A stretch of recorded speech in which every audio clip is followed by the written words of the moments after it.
We never know where life will lead us or what may hinder us along the way. But while every day can feel like one big question mark, it doesn't have to.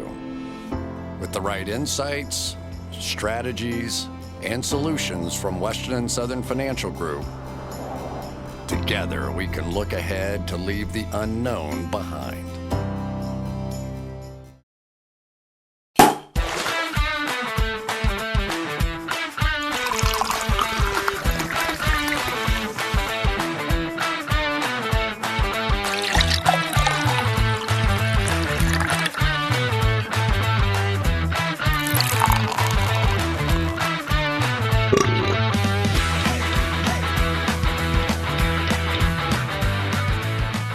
Bonus mailbag, baby, presented you by whatever brand of smelling salts this is. I should know this.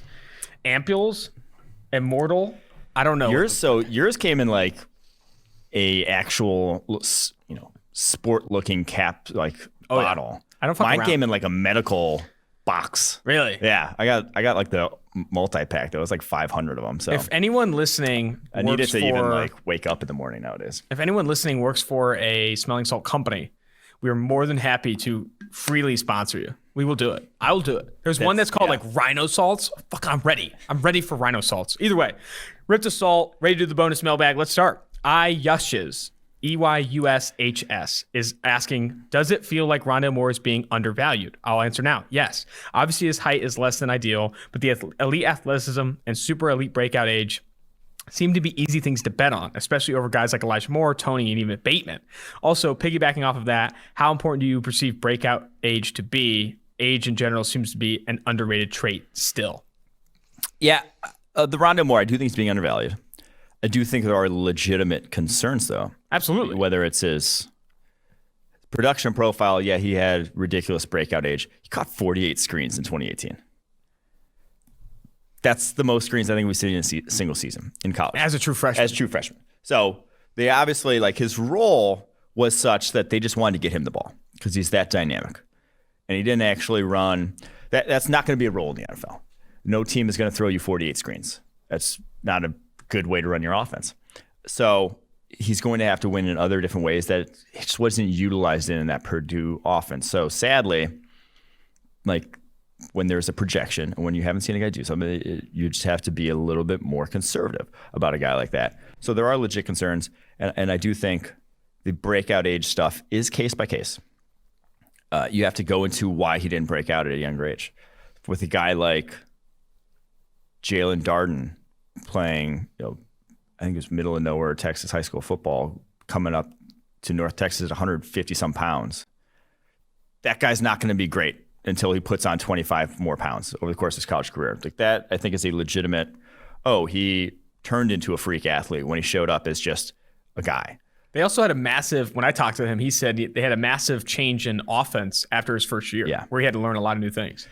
Kadarius Toney shows up as a quarterback, switches to wide receiver his very first year at Florida, never played wide receiver before that. Like, that's why that guy who's never played wide receiver before, that's probably not going to come in as a true freshman and be legit at wide receiver.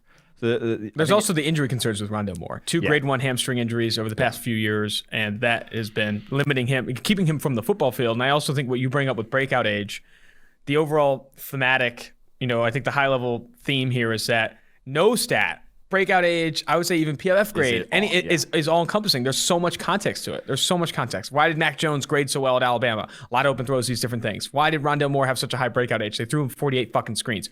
All these different things. So another good example, Brian Edwards. Brian Edwards was another, I think, breakout age guy. But he got a ton of screen work, a ton of passes near the line of scrimmage where he was a priority in the offense. And obviously there's this argument of he's a priority in the offense. He must be good. And that's true. He is good. But he also was the best player on that team. Rondale Moore was the best player on that football team and probably will be for the next few years. He is the best player Purdue has had in a very long time. So. Yeah, but when it's a guy like, just in this year's class, Marlon Williams from UCF, monster year this past year, over 1,000 yards, 10 touchdowns, played for 3 years before that, didn't look like anything close to that guy, but this year is physically more dominant than the guys he's going up against. He's 6 foot, 220, finally the man amongst boys. That's when he breaks out. That's the one that's concerned. Those are the ones where it's maybe don't buy into how great that tape looks because it only worked out when he had that inbuilt physical advantage that comes with being the oldest guy in the football field. That's not going to be the case in the next level. All right. This one's from NJW0596. What do you guys think of late round receivers like Tamorian Terry or Emir Smith-Marset? Could you see them having Darnell Mooney-esque success as rookies? If not, then who? We've talked about Emir Smith-Marset. Not a huge fan. He's very fast, but he's also very skinny. I think he's like in the 170s. And just not a great route runner for me. He really is like the one-trick pony of that's a speed guy. Not much else to the table. Terry's interesting because I really liked that redshirt sophomore tape in 2019. Obviously was far more productive and has legit speed. He was clocked at like 24 miles per hour on the GPS, which I think the college GPS systems are very different than they give oddly different results, but he is fast. When he gets his top speed is fast, he is a galloper, long-limbed dude. But he's got body to catch him. He's what you worry about with those skinny, tall receivers is that once hands get on him, they're toast. And he really was big catch radius when he's open, but when he's not, he wasn't fighting through contact to make a lot of plays. So kind of Marquez Valdez-Scantling-esque to Tamorian Terry. I kind of like that comp.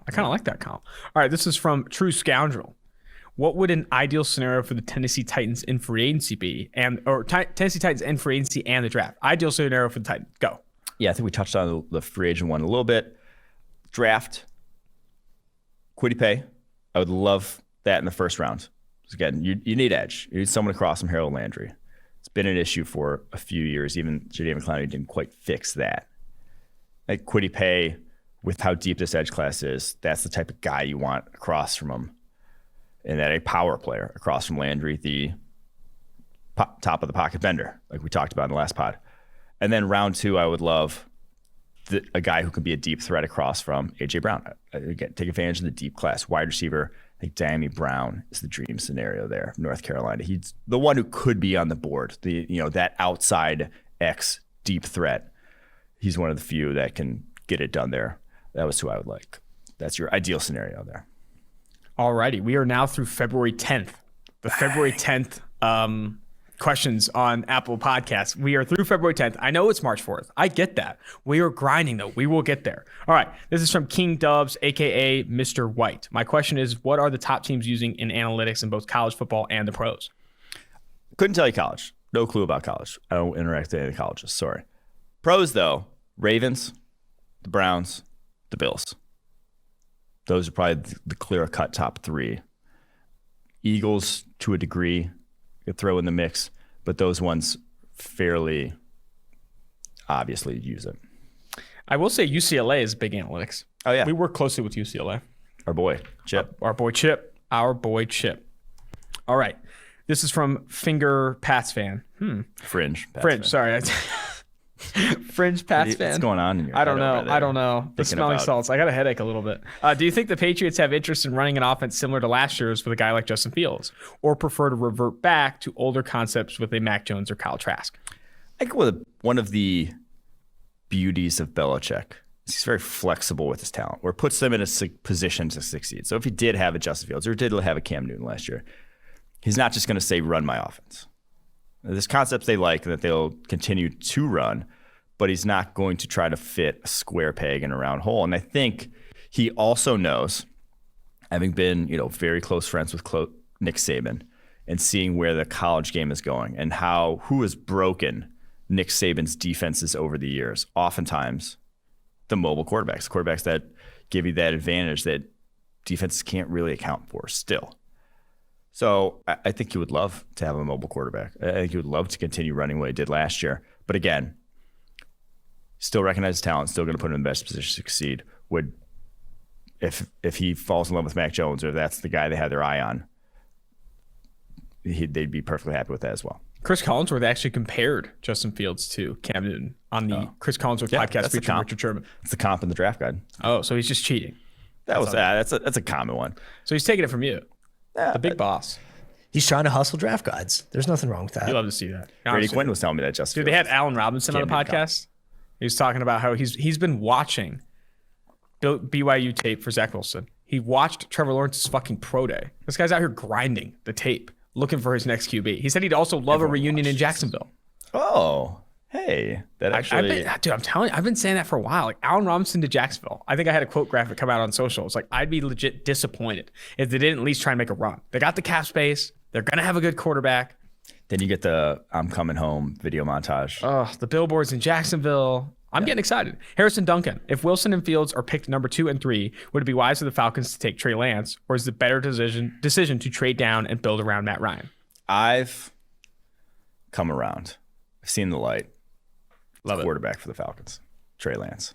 Just got to do it. You got to make that play. Not to say Matt Ryan is cooked. Not to say he's never going to be MVP level ever again, or never going to. He's only 35 years old. About to turn 36 here this offseason. He could still play at a high level. Your roster is not in a great position. You're not always going to be picking top 5 to get that guy of the future. And the payoff for Trey Lance can so far exceed any other position that you can get in the top 5. Just so much more in terms of that guy looks good at all, even in part-time behind Matt Ryan or whenever he sees the field.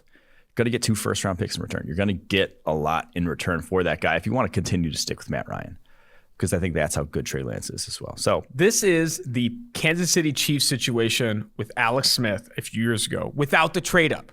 Without the trade-up. You were in a position to take a very good quarterback prospect. What do you mean? What? There's some big differences. Matt Ryan's much better than Alex Smith. Yes, I agree with that. Okay. But either way, he is not your quarterback of the future. You are in a position to take a potential quarterback of the future. What I don't understand, and I love the idea of them taking quarterback and keeping Matt Ryan, not even playing the guy, whether it's Field or Lance or Wilson, whoever falls, Mond. You take your quarterback and develop him behind Matt Ryan, and you look at 2022 as an opportunity to play him. There is a development problem in the NFL. Develop these guys. And I think you can't, when you are in a position to do so, like the Falcons are, do it. The other thing I'll say is, why are national analysts, other draft analysts, more often mocking quarterback to the Falcons than they are the Jets? They're like, well, they're at 4, probably should take one. Matt Ryan at the latter part of his years makes sense. While the Jets like Sam Darnold deep. Everyone loves though giving the quarterback of the future. That's people take their pants for. Well, then pretend the Jets have the fucking Matt Ryan and Sam Darnold and say if Sam Darnold was 38 right now, they would. It's ridiculous. It's ridiculous. I don't understand that logic. If you have Sam Darnold, you want to build around him, I get it. But dude, you're in a position to take a top quarterback, take one. Regardless, Sam Darnold has not proven he is your guy. Yeah. Take swings at the position. Take quarterbacks. All right. This is from Min. Take good quarterbacks. Take good quarterbacks. Min Soo Young. As Patriots fan, the receiving core this season was subpar to be nice. Are there any 2nd to 4th round guys who could be an immediate impact type of player, like Claypool, Debo, or A.J. Brown, that the Patriots could get? That would be awesome. If one of those types fall in the 2nd round, that'd be sick. This is also assuming the Patriots get their guy at QB in round 1. This guy's a pipe dreamer. This guy, Min Soo Young, is out here like, man, Patriots are fucking going to the Super Bowl. It's like, hey, but if I could tell you that guy who's going to be great in the 2nd round every year, I'd be very wouldn't be working here. Yeah, exactly. But the guys I like that higher on than, that I think should go round 1, that probably won't go round 1. The one guy I like that is in that mold, I think Rashad Bateman. It's the one guy who I'm like, that guy's at round 1, surefire top. That's how I felt about A.J. Brown. Fell to pick 50. Felt about DK Metcalf. That's how I felt about DK Metcalf. It's hard to predict who's going to fall, though. But I think a lot of sort of looking through mock drafts, Rashad Bateman looks like he might be falling to the 2nd round. So that's who I would say is like, that's the guy to put a pin in. Other names, if you want immediate impact, guys who are more polished products, polished route runners, could step in and play. Maybe not be A.J. Brown, Debo Samuel, but are solid players right off the rip. I would throw in Diami Brown, North Carolina, Amon-Ra St. Brown, a lot of Browns here, Cornell Powell, and Amari Rodgers, the Clemson dudes. They're very good route runners as well. All righty. Moving to Just Wackle. LJ Sneed. L'Jarius Sneed has been solid this year and shown great potential both outside and in the slot for KC. Given that KC has 2 starting outside corners who are either restricted or true free agents, that position group is likely to be shaken up. If you were Brett Veach thinking about who to add, would you move Sneed back outside and replace his production in the slot, or leave him where he ended the season and find a new talent outside? He has the outside cornerback skill set. He is tall, long, fast. That is the outside cornerback system. And he's very good in the slot. Don't get me wrong. Because he is exceptional at the line of scrimmage when they line up in the slot. They still let him press. That's kind of his calling card. But you're not taking advantage of that 4-3 speed in the slot. He's not going to be running vertical too much from the slot. That's kind of his biggest. Basically, if you play in the slot, you're wasting that. You're wasting that 4-3 speed. That could be bring more value to the table on the outside, limiting big plays on the outside. That's where I think he ends up as the outside cornerback in that. And what a fucking draft pick for them. Yeah, absolutely. He is really, really panned out. All right, Dylan, roll tide. I look at global soccer and see opportunities for players of numerous skill levels to play professionally with the amount of leagues that exist. The NFL has limited opportunities in comparison. To rectify this, should the NFL increase roster size or create more chances for development, like long-term changes to the size of practice squads or ability of practice squads to have several veterans on them like we saw this year due to COVID? Yeah, I think that's the expanded practice squads aren't going anywhere. I think they're only going to get bigger in coming years because of the limited ability to evaluate in the offseason, develop in the offseason, that sort of thing as well. I think post-COVID, once we can fill up stadiums, again, there will be room for a developmental league. I think it will come back, whether it's the XFL, whatever it is. The XFL is coming back. Okay, so yeah, the XFL is coming back. I think that will be a thing. The biggest problem, though, with expanded practice squads and all that is they still don't get, in my opinion, or even like it's been shown that they still don't get, I think, properly evaluated in the building.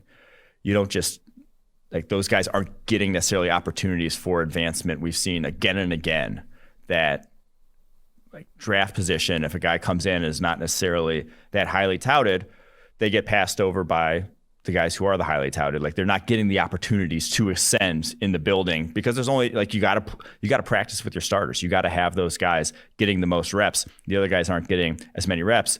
Most notably saw this with Joey Porter twice, where he's starting over James Harrison, UDFA, starting over Cam Wake when he went to the Miami Dolphins. UDFA obviously went to CFL. Both those guys, much better players at the time than Joey Porter, but that they, like, couldn't get playing time because Joey Porter's the incumbent, big name, whatever. Those guys, UDFAs, ended up being, the better players. So that happens a lot. I just think in the building, it's difficult to do. I don't blame coaching staff. It's difficult to evaluate when just not going to get the reps.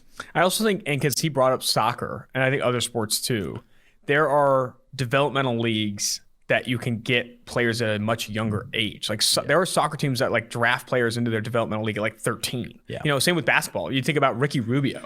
He was playing for, like, the European League at 14 years old. Like, you have those opportunities. In football, you are not literally eligible to play in the NFL until, you're after your second year of college? 3 years out. 3 years. Of high school. Yeah, 3 years out of high school. Like, you have to 3 years out of high school, then you're allowed to go to the NFL. So, like, there hasn't been this progressive need for a developmental league. But, like, you compare that to the NBA, and the G League is actually kind of popular because you can go to it 1 year out of college. It used to be able to. G League's popular? Not popular, but it's a thing. Okay. I guess it's a thing. I guess not popular. Minor leagues are a thing because you can draft players out of high school. Yeah. The G League is a thing because you used to be able to draft NBA players out of high school. Now it's just 1 year in college. Like, the NFL doesn't have that. You get 3 years of college development, and then it's like a free D League for the NFL. But there is also a thing, like, guys, and we see it in the NFL, guys peak 27. Like, he's 27 years old, like 26, 27, 28, 29.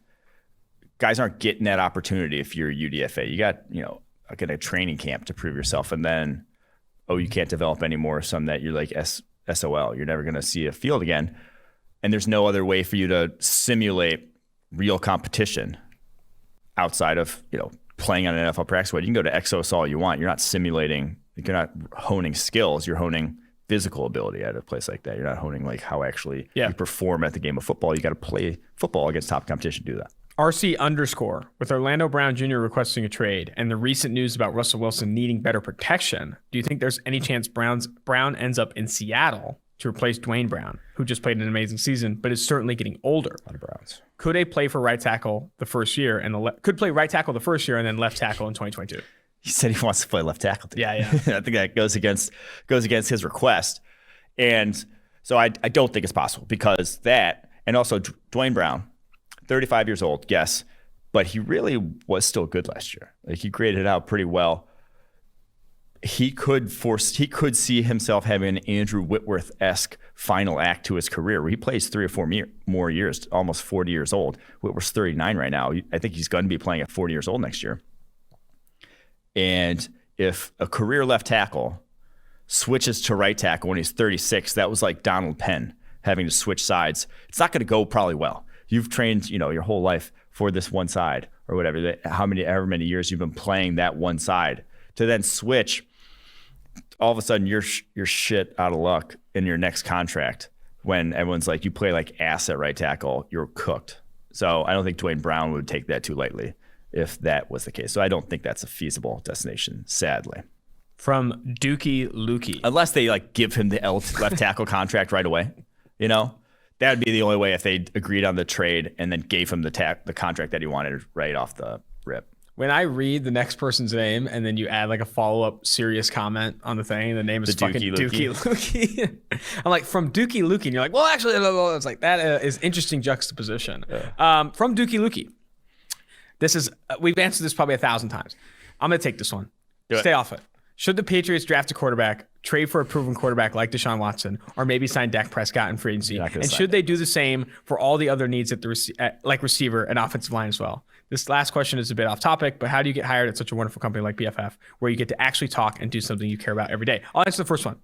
Patriots fans, you guys fucking won a ton of Super Bowls and you've had a ton of success. I know it's hard to admit. I know it's hard to come to grips with the fact that your team isn't that good anymore, and you can't look at this guy.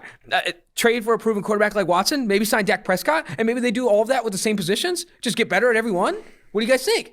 Dude, this isn't a good situation. Bill Belichick is great. Easy out. Sorry. Dookie Lukey, that's on me. Either way, I just feel like we've answered this question a ton. It's like, Patriots fans, I know it's hard to come to the understanding that your team is going to be bad next year, and you're trying to do everything possible to make that not happen. Coming from a Raiders fan background, if you told Raiders fans, hey, you're a tank away from being really good again, dude, they'd take it in a heartbeat. They'd buy season tickets to that tanked season. But with Patriots fans, it's like, we should always be in the playoffs. We have to be in the playoffs. We have to win the SC East. It's like, dude, take a second, take a breather. Stop trying to shoot the moon with a bad roster.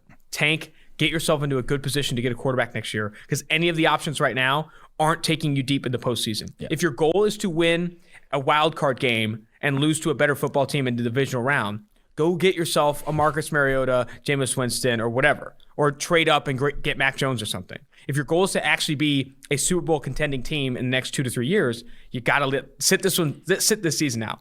Let me touch on two things there. One, they said sign Dak Prescott. You guys are going to find out in March 9th, like less than a week from now, that there's going to be like 20 guys get franchised. Like every year you see it, guy get franchised, all the top free agents end up off the market. So sadly, Dak Prescott's going to get franchised here soon.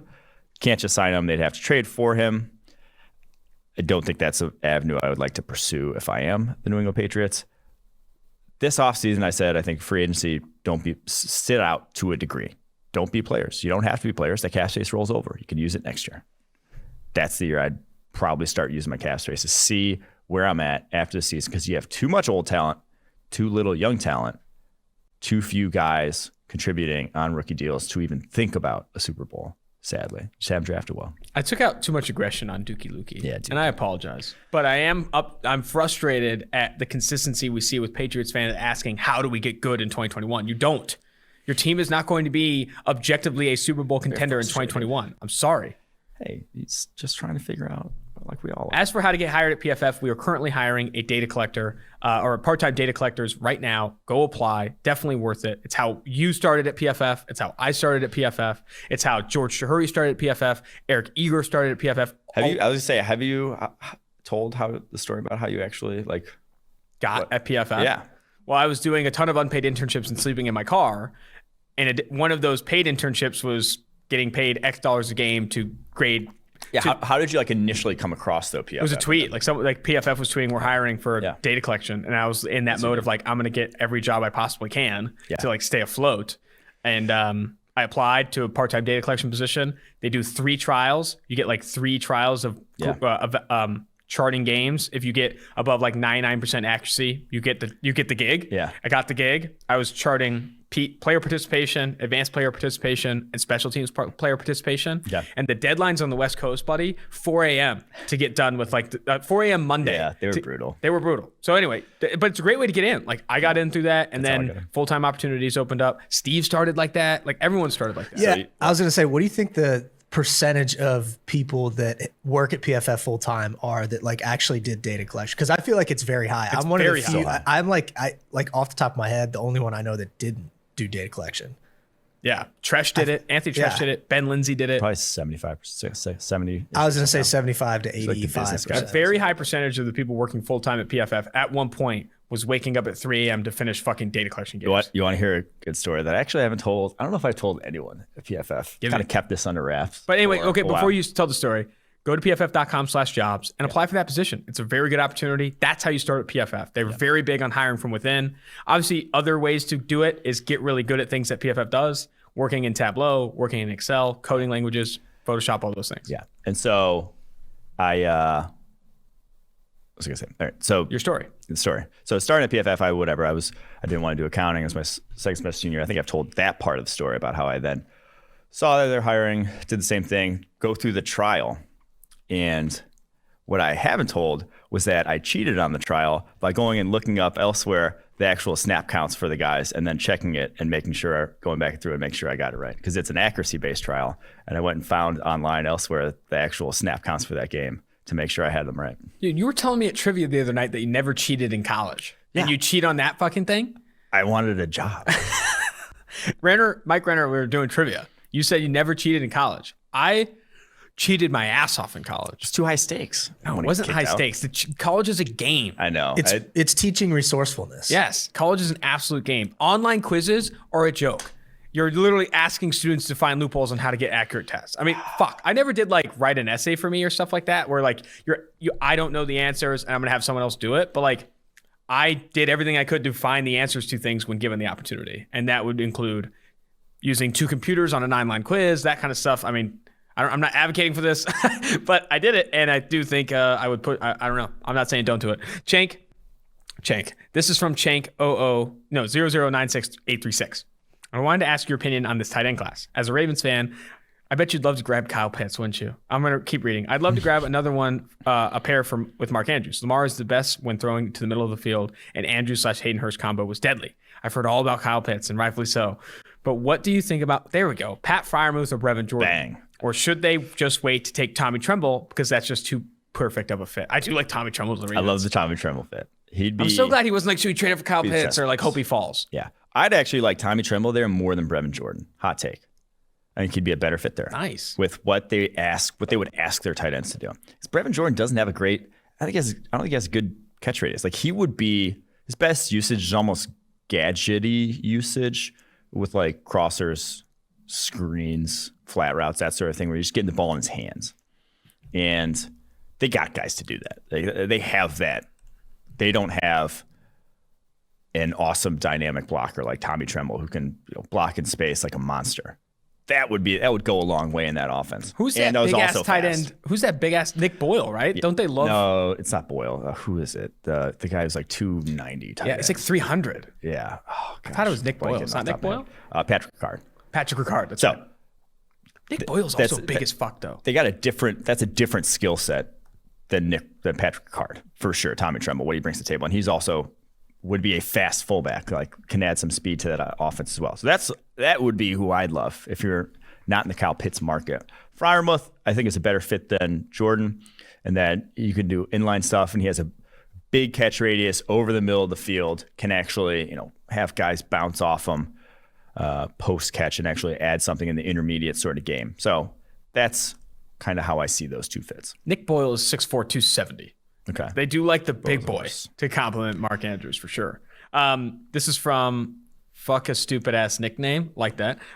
What are your guys' thoughts on that? What are you, 12?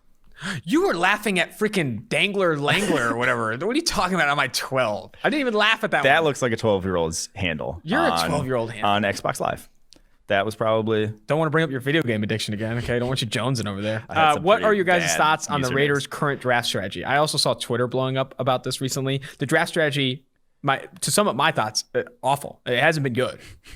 I would say what strategy in response to that? Because, they went like those high character guys that one year, and then they draft Damon Arnett, who was notably noted for his low character moments, shall we say. I mean, Chris Carter was saying you got to go back to school. You're not ready for the NFL. You're not mature enough. Yeah. So I don't think they have a plan. Like they signed LaMarcus Joyner. And played him out of position. Play him out of position. And then cut him 2 years. Like they signed Tyrell Williams. He gets hurt. They cut him, and now the Lions pick him up. They signed Trent Brown. Now they're trying to shop him. Like, what is the vision here? They sold out to go 8-8 is what they did, which is what we here always say. Don't fucking do. Don't blow your wad to go 8-8. Don't do that. Like you have all these picks. Get as many young guys on the field as you can. Give them all the opportunities they can. See what works, and then go shoot your wad a couple years later. Because they've gotten in on free agency lately.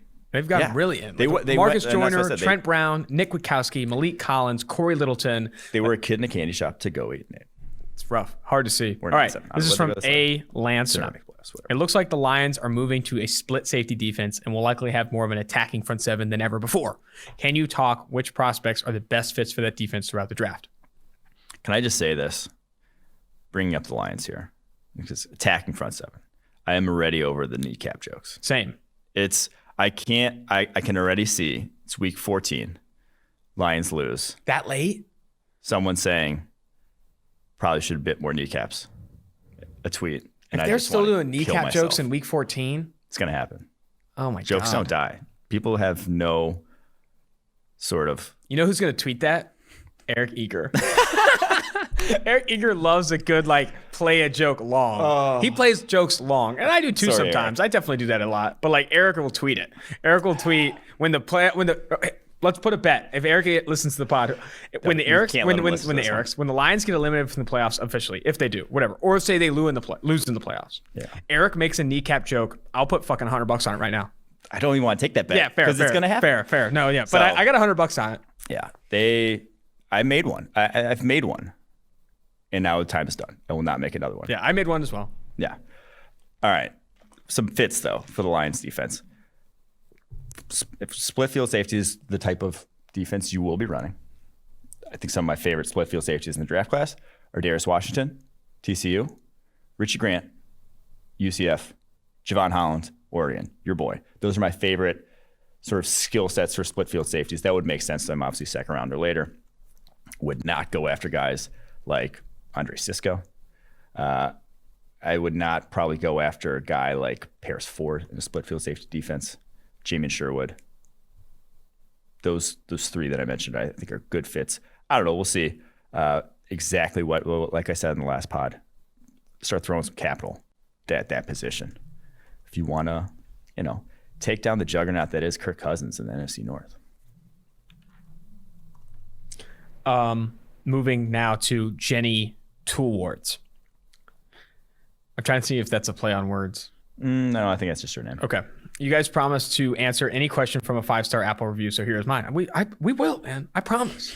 Taking into consideration sample size, which players have had the biggest jumps and biggest drops in PFF grades going from college to the NFL? Ooh. Oh, guys. Shit, I thought there was more to that question for some reason. Biggest jumps. Defensively, we've talked about this. Deion Jones. The dude had a 53.3 grade his last year. He was the last ranked player on PFF's draft board that year. 250 on the draft board. Comical in retrospect. That's the biggest jump I can recall on defense side of the ball. Offensively, it's a little more rare. Like running backs, wide receivers, they usually produce. Offensive linemen at least grade out relatively well. And when they don't, a lot of those guys that don't succeed. Willie Beavers comes to mind. We roasted that pick. That guy was not good at Western Michigan, I want to say. Just didn't grade out well. If you're not grading out well at Western Michigan, a little bit of a red flag. I think it was cut year 2. So those guys, I think there's maybe a little bit more, and the grades have shown a little bit more predictive power, offensive line, defensive line, linebacker, not as much. But those, obviously with the Deion Jones thing. So that's not a lot of guys that really didn't grade out well. I think Terry McLaurin is probably the biggest one, and he didn't really get featured in that offense. He had a 72.3 overall grade his last year. And now Josh Allen didn't have a great grade his last year. The year before that, though, he graded out fairly well. So he had a year of high-level play. So not a lot, though.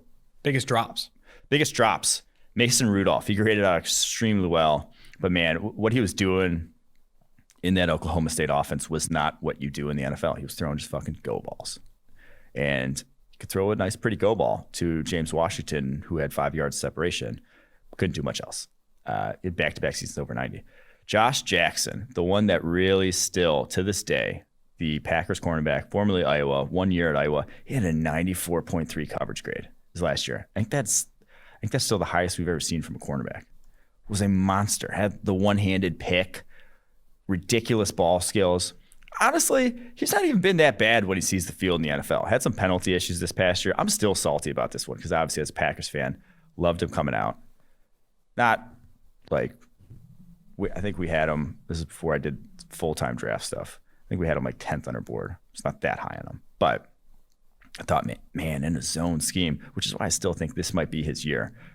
I'm going to say that every year. This might be his year. A zone scheme, I thought he could have done much, much better than what they played early on in his career with the Green Bay Packers. But he's probably been the one that really stands out. Other guys, Paul Dawson of TCU, we've talked about him before on the pod. Just not an athletic guy. Scooby Wright of Arizona, dominated Arizona. Not athletic as well. So those are guys that come. I think some of that too speaks to some of the coverage grade volatility and like having success in coverage in college, and can sometimes be rare to see like similar success, because I do think it's a small sample size area of the game. Yeah. How often you're targeted, how often you get your hand on the ball. You're playing between like 5 and 20 legitimate attempts at making a play on the ball, and like you're going to get positively graded when you do and not when you don't. And it's hard to kind of like maintain such small sample size grading. And also going back through these and looking to find these guys, it reminded me like the Deion Jones thing, how little we actually did on the draft in years past. Like now it's my full-time job. It's like all I do is the draft prospects. Back then it would be like I would start in April, and like the Deion Jones thing. I remember going to the Senior Bowl, I'm like, fuck is Deion Jones? Like, who is this guy? No, we've really turned it into like, it starts in like fucking December. Yeah. We do a preseason draft guide now. Like we do a like legitimately, we're going to come out with a 2022 draft guide for like August. Yeah. When we're looking at the top 50 players in the class, or at least like some of the projected top 50 players in the class. I think that's going to be, I mean, we've definitely like turned around and have made it a priority. Because again, I'll go back to it. That's the biggest edge. If you want to find the biggest edge as a football team, it exists in the draft. Absolutely. That is where you could make great plays in free agency. It's obviously any aspect of team building still has an edge, and you still want to succeed in all of them. But the biggest variance of outcomes exists in the NFL draft. There you go. There's my pitch. There's my sales pitch. Love that. Don't fire me is what I'm really trying to say. Love that. J_Geyser. Aside from the obvious weapons you would love to pair with Burrow, Chase, Smith, Waddle, Pitts, who was a wide receiver the Bengals could look for to add after round 1? They desperately need a playmaker with some speed, not John Ross, to stretch the defense with some yak ability. We already know what Boyd and Higgins are on the offense, especially in the 10 to 19 yard window with Burrow's accuracy. Personally, would love to see what some speed would do for Burrow in the offenses. Do you think they look to add a playmaker that excels in that window, or look to add a pure deep threat? Can I have a guy first? Go. Rondale Moore. Top of the second round. If he falls out of the first, go get Rondale Moore. Rondale. True dog. Guy he went to high school in Kentucky. Everyone in Kentucky loves him. Yeah. You go up to Cincinnati, make some plays. Although he's from New Albany, Indiana, right? Yeah. It's technically. He said Tri-state area. He transferred from that New Albany to Kentucky and was forced to sit out a year. Oh, really? Yeah. And he said the biggest reason he think he had success so early is that he would sit in the press box of the games and learn everything, learn the entire offense. And that's how he felt like he had like because I was talking to him a ton about, dude, you got to Purdue and you were instantly like the best player in college football, like, or one of the best. Mm-hmm. And he talks about like just the study of the game and stuff like that. But Rondale Moore with T. Higgins and Joe Burrow, I could be keen. Tyler Boyd too. I think that would be pretty awesome. Yeah, I like Rondale Moore as well. I think if you are in the second round, there's going to be a lot of slot types in this class. The sort of Kadarius Tonys, Elijah Moores, the Tutu Atwells. There's going to be a lot of guys high on those. The KJ Hamler last year. There's a lot of guys like that where I don't think you're going to win on the outside. I think the reason I like Rondale Moore is because I think you can still win on the outside. And so I would suggest to them, if Rondale Moore is off the board, the other guys are off the board, go with some of those guys that can win from the outside, because I think Tyler Boyd is your slot receiver there. So that would be, I think, Terrace Marshall. That would be Diami Brown. The top of round 2 might be rich for Diami Brown. Maybe if he falls to the top of round 3. Those are those guys later on in the draft. I like Trey Walker, who I had not realized until last week, actually ended up declaring after he said he was going to transfer to Mississippi State, couldn't transfer, declare for the NFL draft, the San Jose State guy. Been super productive there. lines up at left wide receiver every play for them, and that's where he won. Tamorian Terry, talked about him, Florida State guy. He is an outside type of wide receiver with some speed. Josh Palmer for Tennessee, another guy, outside wide receiver with some speed. Cooked Patrick Surtain better than anyone else cooked him up last year on a go ball in that game. So those would be my 3 guys that I'd like if you're looking a little later on in the draft. Talk to Surtain about some of the best receivers he faced. He mentioned Josh Palmer. He also mentioned Trayvon Grimes, who I think beat him on a couple routes in that game as well. Now jumping to, for Trey Walker. I'm getting him on the pod. I'm talking to him in a couple weeks. Trey Walker is going to be on the podcast. All right, last question for the bonus mailbag, and then I think we can get through February next week. We can do one more after this. One more? There's okay. one more, yeah. One more after this. I will say this. I think we can get through February next week. Let's do it. Let's get through February next week with a bonus pod. We're going to say it right now. We're going to do a bonus pod next week and a traditional Thursday, and we're going to get through February. That'll be huge. That'll be huge. All right. This is from Kurt Meisberger. Any of the Bearcat prospects, Hudson, Wiggins, Derek Forrest, Ponder, Elijah Ponder, stick out as guys you like? Also, do any of them fit and make sense as a Bengal? Appreciate it. So this is a Cincinnati guy. Our resident Bearcat beat reporter here. I love James Hudson. He is the dude. He is the best prospect they've got. He's the best prospect they got, and the one that makes the most sense for the Bengals. And the one that makes the most sense for the Bengals. And also, I do also like James Wiggins. I think the stiffness is a concern, but like explosiveness and like him coming downhill, I think you can on day 3, there's a lot to like about James Wiggins, especially as a special teams player. Derek Forrest had a ton of success at Cincinnati. I think the best player, though, didn't declare. Myjai Sanders. Myjai Sanders coming out next year, I think he's going to be pretty damn good. He's got some length. He's got some athletic ability. That's one of the better, like, looks the part prospects for Cincinnati that they've had in a long time. And that, like, he legitimately looks like an NFL caliber edge rusher. I'm excited to see him come out. But James Hudson's the dude. I think he does make sense. A ton of sense. What about Sauce Gardner? What are your guys' thoughts on him? Because he's a stud. He also graded really, really well. Have you watched a ton of Ahmad Gardner? I have not, sadly. We have to watch more Ahmad Gardner. He's skinny. Is it? But he's going back to school, right? Yeah, he can't declare. I'm just saying, like, he's been awesome as a true freshman and a true sophomore. They've done a really good job recruiting defensive backs. Because you have James Wiggins, Sauce Gardner, Derek Forrest, and I think there's a handful of other guys too there that are like balling out. I think that they're doing a good job. Rock something. There's a rock. Could be. Is there a rock something? There might not be a rock something. No, but they have a lot of really good defensive backs. Arquan. That's it. Yeah, Arquan. Yeah, I think that's his last name. I don't know. Arquan Bush. I think that's right. But Quinn, you're a Cincinnati guy here. Luke Fickell. The fact that he's still staying in Cincinnati. Marcus Freeman, the defensive coordinator, who was a big recruiter for them, obviously went to Notre Dame. But Luke Fickell staying put in Cincinnati is massive for that program. It really is. And I think they're going to continue to be really good. One more take about that. Last year, top of round 3, Bengals staring Josh Jones in the face, draft Logan Wilson. If you're top of round 3 and you're staring Hudson in the face, take him. You got to fucking take him. Wilson was all right. He's not Josh Jones, though. He's not. No, they need more help along the O-line, but Logan Wilson's okay. I hope you know, Quinn, a lot of the podcast listeners. I'll just say Joe Burrow has 2 ACLs right now if Josh Jones is on that team. Stop. Quinn, I was going to say the listeners love that you can just pop in and drop your Bengals knowledge. It's pretty good. All right, this is the last one we'll do for the day. We're getting through February next week. I fucking promise. I will be here all night if I have to. JV status. I won't, but you can be here. I'll be here all night. JV status. Most analysts seem to think that the Packers need to replace Marquez Valdes-Scantling. However, to me, he is more impactful than Lazard. If you are the Packers, which of those guys would be your focus on upgrading on? And if it's Lazard, which prospect is the best fit for that role in Green Bay? I agree. I think it's Lazard. I think that's the guy you need to not to move on from, but that's the position because Lazard's going to get the bulk of the targets. Like MVS's targets, he is your deep threat. He is the kind of guy, the routes he's running, his hands are inconsistent, and you'd love to have a guy with better hands. Yeah, love to have a guy with better ball skills. That could go a long way, but I think he can still produce in whatever that role is for him. It's the Lazard who I don't think can win on his own. I don't think he can win one-on-one. He can do some nice things when schemed open, but he's not dynamic after the catch and is not particularly dynamic as a route runner. Like that is the guy that you can make the biggest year-on-year increase at. And Rashad Bateman would be the dude that I keep going back to. That you get Rashad Bateman and Devontae Adams, you got fucking a receiving core right there. That's tough because you want a guy that gets off.